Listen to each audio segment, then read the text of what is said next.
Hi, this is Nick Lang with the National Concrete Masonry Association. I'm here with your Tech Tip Tuesday.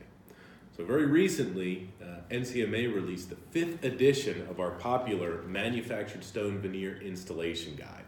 There's lots of new changes and updates to this document, and I wanted to highlight 3 key things. The first was revisions to the guide to address continuous insulation. As we all know, energy codes are getting more stringent, and a lot of building envelopes have more and more continuous insulation in them. And the guide now contains recommendations on fastener size and spacing to handle thicker amounts of continuous insulation. Those recommendations are harmonized with what's in the 2018 version of the International Building Code for project compliance. The second major update is recommendations on mortar, specifically the setting bed, which is used to attach our units to the substrate.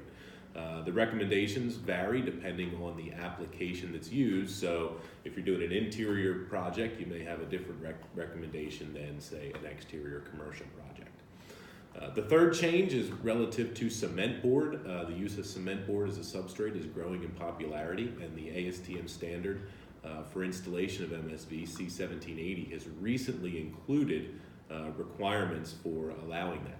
The guide's been updated to reflect those, to provide some recommendations for success, as well as a series of new details that help to detail that type of situation if you want to put the MSV over cement board. Those are just kind of 3 of the major changes. There's lots of other updates and things in the new 5th edition. I'd encourage you to go to NCMA's Solution Center today to download a copy for free.